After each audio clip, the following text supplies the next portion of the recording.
Guys, welcome और welcome back to लॉगरी। I hope all are doing great. आज हम डिस्कस करेंगे how to prepare for Punjab university LLM entrance exam from zero. तो बहुत बच्चों का मैसेज आ रहा था, तो मैंने फटाफट से एनालिसिस लास्ट ईयर भी किया था बट रह गया था कुछ बताना, मतलब वीडियो करनी रह गई थी, तो आज मैं कर ही रही हूँ वीडियो। तो अभी भी आप फॉर्म जो है फिल कर सकते हो एलएलएम का, ठीक है। लास्ट डेट फॉर अवेलेबिलिटी तो 8 मई से होगी थी, 9 जून तक आप फॉर्म फिल कर सकते हो, तो 9 जून लास्ट डेट है।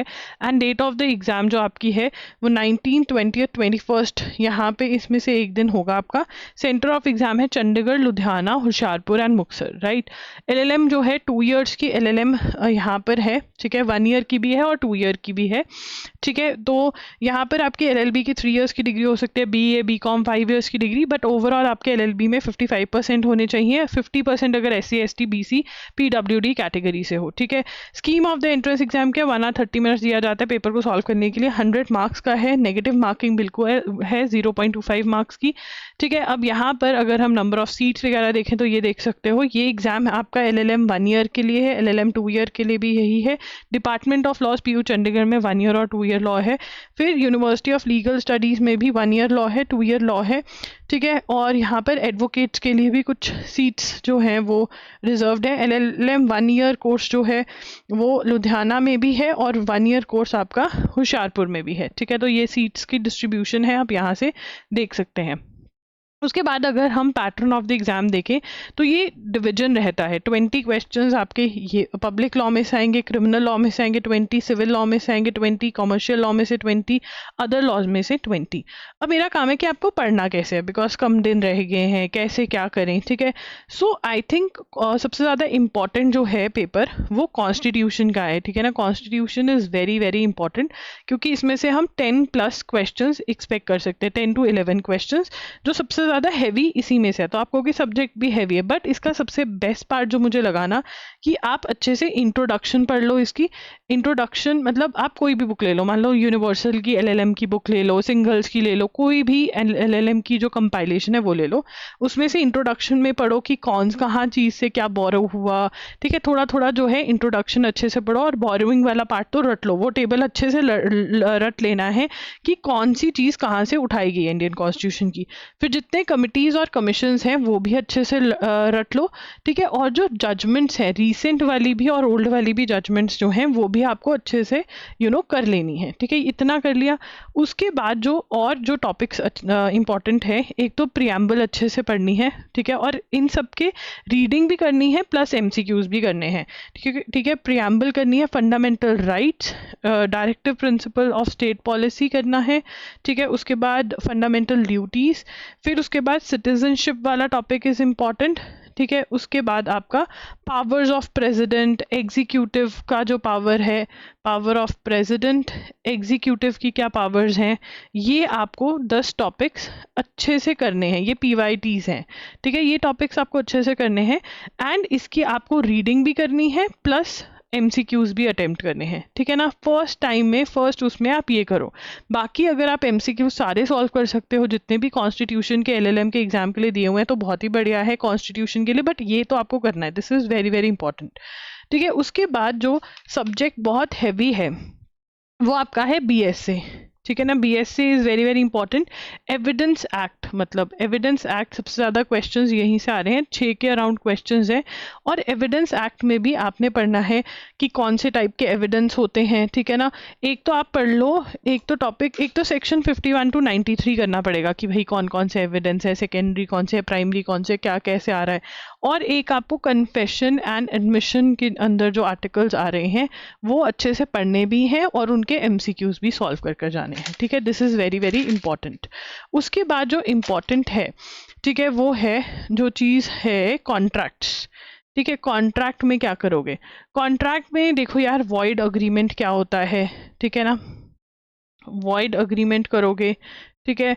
उसके बाद बेलमेंट में से क्वेश्चन आ जाते हैं, types of agreement, wager, contingent contract, ये सारे टाइप्स ऑफ जो अग्रीमेंट में वेजर, कंटिजेंट कौन कौन से हैं, क्या है, कौन सा आता है कौन सा नहीं, ये टाइप सारे कवर करोगे।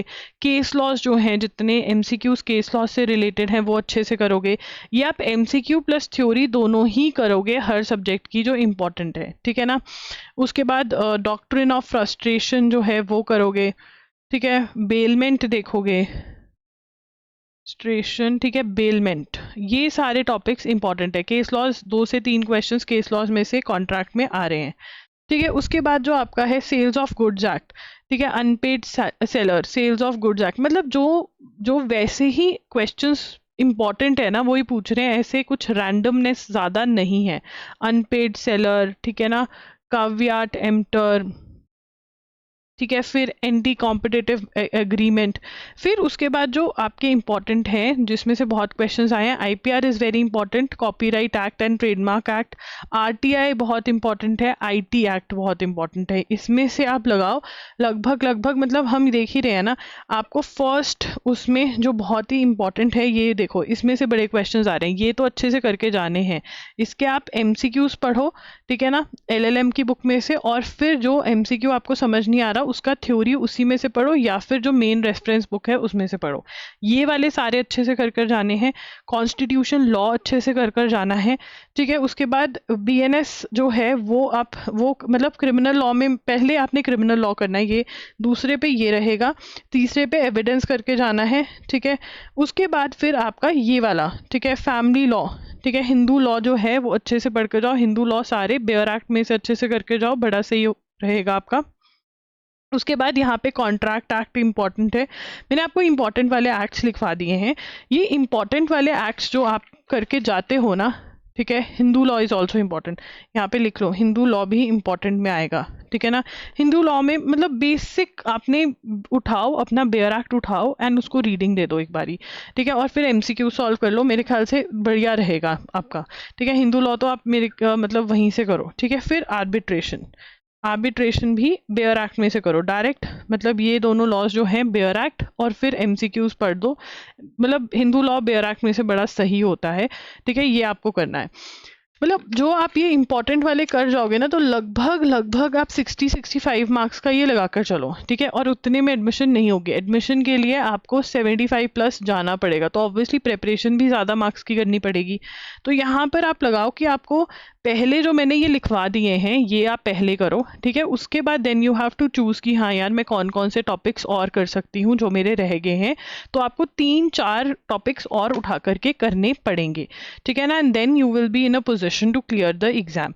ऐसा नहीं है, अगर हम देखें तो लास्ट कट ऑफ्स जो हैं चंडीगढ़ की भी वो कम भी गई हैं, बट नॉर्मल जो कट ऑफ गई है वो 75 प्लस ही सेफ स्कोर आपका बनता है। तो समझ में आ गया ना, मैं दोबारा से रिपीट कर देती हूँ जितने मैंने यहाँ पर लिखे हैं, ठीक है ना। ये टॉपिक्स तो आपको करने ही करने हैं।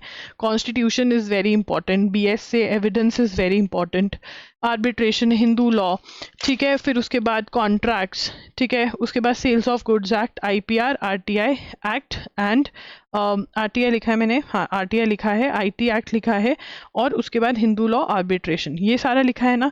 तो ये आपने लाइन वाइज जैसे मैंने बोला वैसे करना है। उसके बाद और कौन से एक्ट के लिए आप जा सकते हो, कंपनी लॉ के अंदर, मतलब अदर एक्ट्स जो है ना, मैं लिख ही देती हूँ, अदर एक्ट्स में आप कंपनी लॉ कर सकते हो, ठीक है। कंपनी लॉ में जो आपने अपने सेमेस्टर के लिए इंपॉर्टेंट चीज़ें निकाली हैं अगर, ठीक है ना, जैसे टाइप्स ऑफ कौन से शेयर्स होते हैं, इक्विटी शेयर्स क्या होते हैं, शेयर्स इशू कैसे होते हैं, क्या प्रोसीजर होता है, कंपनी कौन सी कंपनी होती है, कितने मेंबर्स उसमें होते हैं, रेजोल्यूशन क्या होता है, मेमोरेंडम क्या है, ठीक है, ये सारा पढ़ सकते हो। तो ये कंपनी लॉ हो गया। और जिसमें से सबसे ज़्यादा क्वेश्चंस आए हुए हैं जो ज़्यादा है, सीपीसी देख सकते हो, but CPC is very very heavy and बहुत लोगों को नहीं भी समझ में आता है, तो उसको आप ड्रॉप करके इंस्टेड क्रिमिनल लॉ पढ़ सकते हो, जैसे सीआरपीसी, आईपीसी, या फिर एडमिन लॉ उठा सकते हो, पीएमएलए उठा सकते हो, कुछ कुछ ऐसे ऐसे स्पेसिफिक रिलीफ एक्ट उठा सकते हो, इसमें से बहुत क्वेश्चंस आए हुए हैं।